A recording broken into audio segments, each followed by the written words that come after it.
যুবকদের জন্য আমি খুব সংক্ষেপে তোমাদেরকে কিছু টিপস দিব, যারা তোমরা বিয়ে করো নাই, কিভাবে বিয়ের জন্য আগাবা। খুশি? বহুত খুশি? বিয়েটারে আপনারা চাইলে অনেক সহজ করতে পারেন। মসজিদে বিয়ে করাবেন। মসজিদে? কোথায়? মসজিদে। আগে হইতো না হুজুর? আমাদের কালচার ছিল আগে মসজিদে বিয়ে হইতো। তো কিভাবে প্রিপারেশনটা তোমরা নিবা?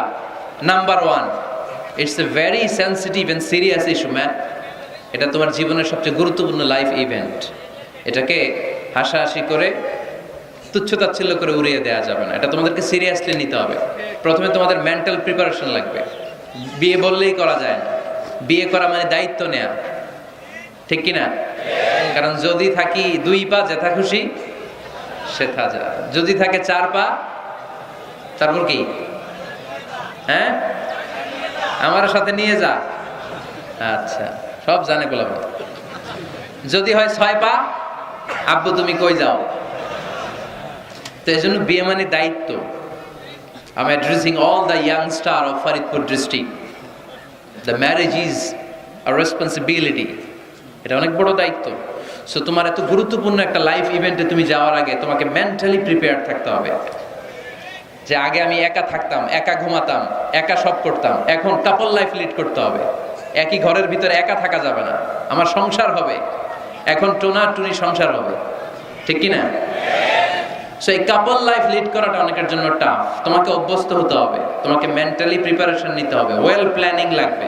এটা হচ্ছে মেন্টাল প্রিপারেশন। আরেকটা লাগবে ফিনান্সিয়াল প্রিপারেশন। আছে না নাই? বিয়েতে কি দিতে হয়? মহারানা। বিয়েতে মহারানা দেয়া নফল। বিয়েতে মহারানা দেয়া কি? নফল, তাই না? সুন্নাহ। রব্বুল আলামিন বলেন وَآتُوا النِّسَاءَ صَدُقَاتِهِنَّ نِحْلَةً فَإِن طِبْنَ لَكُمْ عَن شَيْءٍ مِّنْهُ نَفْسًا فَكُلُوهُ هَنِيئًا مَرِيئًا। তোমরা তোমাদের স্ত্রীকে সন্তুষ্ট চিত্তে মহারানা দিয়ে দাও। সুবহানাল্লাহ পড়ো। দেখেন ইসলামরে আমরা কিভাবে টুকরা টুকরা করেছি। ইসলাম ফরজ করেছে মাহার, আমরা ওইটার বদলে ঢুকাইছি যৌতুক। আলহামদুলিল্লাহ যৌতুক ফরিদপুরে নাই। যারা বিয়ে করো নাই হাত তোলো, আওয়াজ করে বলো হে আল্লাহ।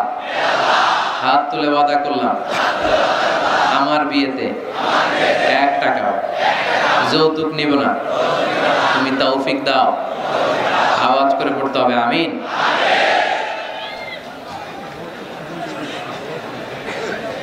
মনে থাকবে এই ওয়াদা কি মিজানুর রহমান আজহারির সাথে হয়েছে নাকি আল্লাহর সাথে হয়েছে? খবরদার, যৌতুককে আমরা না বলে দিব। যৌতুককে আমরা সবাই বলে দিব নো। কি বলবো? তাহলে মোহর দিতে হবে। মোহর দিতে হলে ফিনান্সিয়াল প্রিপারেশন লাগবে না? লাগবে। 2 নম্বরে ওয়ালিমা খাওয়াইতে হবে। ওয়ালিমা কি খাওয়াইতে হবে? ওয়ালিমা, বৌভাত না? হ্যাঁ, বৌভাত। এটা কিন্তু সুন্নাত। এটারে এখন ইংরেজিতে নাম দিছে ওয়েডিং রিসেপশন। তো এই ওয়েডিং রিসেপশনের সব দায় দায়িত্ব কিন্তু ছেলেদের, মেয়েদেরকে আল্লাহ দায় দায়িত্ব দেয় না। ওয়ালিমা আপনি খাওয়াবেন। আল্লাহর হাবিব সাল্লাল্লাহু আলাইহি ওয়াসাল্লাম যায়েনব বিনতে জাহাশ রাদিয়াল্লাহু তাআলা আনহাকে যেদিন বিয়ে করেছিলেন ওই দিন রাতে 350 সাহাবাকে রুটি আর গোশত দিয়ে ওয়ালিমা খাইয়েছেন। সাহাবীরা খেয়ে মহানন্দ। তার বছর খানিক পরে ইহুদি রাজকন্যা কালিমা পড়ে মুসলমান হওয়ার পরে বিশ্বনবী সাফিয়া বিনতে হুয়াই ইবনে আখতাবকে যখন খায়বারে বিয়ে করলেন, বিয়ে করে মদিনায় আসার পথে বিশ্বনবী মরুভূমিতেই বাসর করলেন। মরুভূমিতে বাসর হলো। বাসর শেষে ফজরের পরে বিশ্বনবী ঘর থেকে বের হলেন। এবার সাহাবারা ধরছে, ইয়া রাসূলুল্লাহ ওয়ালিমা খাওয়ান। ওই যে যায়েনব বিনতে জাহাশের ওয়ালিমাতে তো আপনি রুটি আর গোশত খাইয়েছিলেন 350 সাহাবীকে, আজকেও খাওয়ান। বিশ্বনবীকে আজকে কিচ্ছু নাই আমার কাছে, তোমার কাছে কি আছে কও? এক সাহাবী বলে আমার কাছে খেজুর আছে, আরেকজন বলে ঘি আছে, আরেকজন বলে এটা আছে। বিশ্বনবী বলেন সবগুলো নিয়ে একটা বোলের মধ্যে রাখো। বিশ্বনবী একটা বোলের মধ্যে সবগুলো নেয়ার পরে বিশ্বনবী বললেন এগুলোর ম্যাশ করো, ভর্তা বানাও। ভর্তা বানিয়ে হাদিসে এটা এসেছে হাইসান জাআলা হাইসান, ছাতু বানিয়েছে। এবার বিশ্বনবী প্রত্যেকের হাতে হাতে একটু একটু করে ছাতু ধরায় দিলেন, বললেন এটাই আজকের বিয়ের ওয়ালিমা। যখন সম্পদ বেশি কমিউনিটি সেন্টারে ভাড়া করে বউ ভাত খাওয়ান, ওয়ালিমা। তবে ছেলেরা খাওয়াবে, মেয়েরা না। এই বরযাত্রী এটা হিন্দুয়ানি কালচার। মোহর দিয়েছে ইসলাম, আমরা অতিরিক্ত বানিয়েছে যৌতুক। ওয়ালিমা দিয়েছে ইসলাম, আমরা বানিয়েছে বরযাত্রী।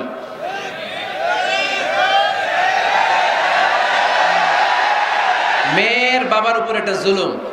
বেয়াই বেয়াই আমার 600 লোক খাবে, 600 লোক খাওয়াবেন কেন? খান নাই জীবনে আপনি? বেয়ার বাইরে খাওয়া এত মজা লাগে কেন? এগুলোর সাথে ইসলামের কোনো সম্পর্ক। তবে হ্যাঁ, মেয়ের বাবা যদি স্বেচ্ছায় আপনাকে আপ্যায়ন করাতে চায়, এন্টারটেইন করাতে চায়, দ্যাটস ফাইন, কোনো সমস্যা নাই। কিন্তু ওয়ালিমা খাওয়ানো, মোহর দেওয়া, এই পুরোটাই ছেলেদের উপরে খরচ করেছে কে? এই জন্য ছেলেরা আগে থেকেই ফিনান্সিয়ালি প্রিপারেশন নিতে হবে। 3 নাম্বার, ইনকোয়ারি করতে হবে ভালোভাবে। মেয়ের ব্যাপারে ছেলে জানবে, ছেলের ব্যাপারে মেয়ে জানবে, মেয়ের ফ্যামিলির ব্যাপারে জানবে, মেয়ের পুরো ব্যাকগ্রাউন্ডের ব্যাপারে জেনে শুনে তারপরে বিয়ে করার দরকার আছে না নেই? Because you are not choosing you life partner only, at the same time you are choosing the mother of your upcoming sons and daughters. যখন তুমি বিয়ে করতেছো, তুমি তোমার বউ তালাশ করতেছো না, একই সময়ে তুমি তোমার ভবিষ্যৎ প্রজন্ম, তোমার ছেলে মেয়েদের মাও খুঁজতেছো, তাই না? এজন্য খুবই সাবধান, বুঝে শুনে খুঁজতে হবে। মেয়ের ক্ষেত্রে কি দেখতে হবে? বিষ্ণু বললেন তুনকাহুল মারআতু লিআরবা, 4টা জিনিস দেখে নারীদেরকে বিয়ে করা হয়। কয়টা? লিমালিহা, এদের সম্পদ আছে কিনা, ওয়ালি জামালিহা, সৌন্দর্য আছে কিনা, ওয়ালি হাসাবিহা, তার status, academic status, family status, social status, এগুলো আছে কিনা। 4 নাম্বার লিদিনিহা, মেয়ের দিনদারি, ধার্মিকতা। বিশ্বনবী বলেন ফাজফার বিযাতিদ দ্বীন, এই 4টার মধ্যে থেকে দিনদারিকে প্রাধান্য নিয়ে তুমি বিজয়ী হয়ে যাও। এজন্য যুবক ভাইয়েরা, শুধু সৌন্দর্য দেখো না। আজকের সৌন্দর্য 3 বছর পরে, 4 বছর পরে খুঁজে পাওয়া যাবে না, কিন্তু মেয়েটা যদি ধার্মিক হয়, ভদ্র হয়, নেককার হয়, তার পেটের ভেতর থেকে জন্ম নেবে বড় বড় আল্লাহর ওলি। এজন্য দিনদারি দেখতে হবে। আর ছেলের ক্ষেত্রে দেখতে হবে 3টা। কয়টা? মেয়ের ক্ষেত্রে আমরা কয়টা দেখলাম? 4টা। এর মধ্যে বেশি গুরুত্ব দিতে হবে কোনটা? দিনদারি। আর মেয়ের বাবা যারা আছেন বা মেয়ের বড় ভাই যারা আছেন, তারা যখন ছেলে খুঁজবেন, তারা 3টা জিনিস দেখবেন। 1 নাম্বার, বিশ্বনবী বললেন ইযা জাআকুম মান তারদাউনা খুলুকাহু ওয়া দীনাহু ফাযাওইজুহু ওয়া ইল্লা তাফআলু তাকুন ফিতনাতুন ফিল আরদি ওয়া ফাসাদুন আরিদ। এমন কোন ছেলে যদি তোমার কাছে প্রস্তাব নিয়ে আসে, যেই ছেলের মধ্যে তুমি 2টা জিনিস দেখবা, তার চরিত্রও ভালো, তার দিনদারিও ভালো, তার কাছে বিয়ে দিয়ে দাও। 3টা জিনিস লাগবে ছেলের ক্ষেত্রে। এর মধ্যে এক হাদিসে 2টা পাওয়া যায়। এক হচ্ছে খুলুক, ভালো আচরণ। দেখতে হবে ছেলেটা গাঞ্জা টানে কিনা, ঠিক কিনা? ছেলেটা মহিলা কলেজ শুরু হলে ওখানে দাঁড়িয়ে ইফটিজিং করে কিনা, 31st নাইটে কোনো মেয়ের ওন্না ধরে টান দেয় কিনা, টেন্ডারবাজি করে কিনা, চাঁদাবাজি করে কিনা, এলাকায় ত্রাস সৃষ্টি করে কিনা। এটা কি মাস্তান ছেলে না ভদ্র ছেলে নাকি নামাজি দেখতে হবে। তাহলে 1 নম্বরে খুলুক, ক্যারেক্টার, এটা দেখে নেবেন। নাম্বার 2, দিনদারি। ক্যারেক্টারে দেখবেন যে অন্য মেয়ের সাথে সম্পর্ক আছে কিনা, এর হাতে মেয়ে দিলে মেয়ে নিরাপদ কিনা, পরে আবার পরকীয়ায় জড়াবে কিনা। এটা হচ্ছে খুলুক, ক্যারেক্টার। 2 নম্বরে দিনদারি, মসজিদে যায় কিনা। মসজিদের সাথে যদি সম্পর্ক থাকে, এর কাছে আমাদের মেয়েদেরকে তুলে দেওয়া যাবে না, চিল্লায় বলেন ঠিক কিনা। 3 নম্বর যেটা দেখতে হবে, মেয়েটা ছেলেটারে পছন্দ করে কিনা। এটা দেখেন আপনারা? দেখে না? না, এটা করা যাবে না। জোর করে মেয়েকে বিয়ে দেওয়া যাবে? বিশ্বনবী বললেন ইয়া ফাতিমা ইন্না আলিয়ান ইয়াযকুরুকি, আমার কাজিন চাচাতো ভাই তোমার ব্যাপারে আমার কাছে প্রস্তাব দিয়েছে। হাল আনতি রাদিয়া, তুমি যদি রাজি হও স্বেচ্ছায় আমারে বলো, বিয়ে দেব। তুমি যদি রাজি না থাকো, আলীরে না বলে দেব। হাল আনতি রাদিয়া, ফাতেমা আলী তো তোরে বিয়ে করতে চায়, তুমি কি রাজি?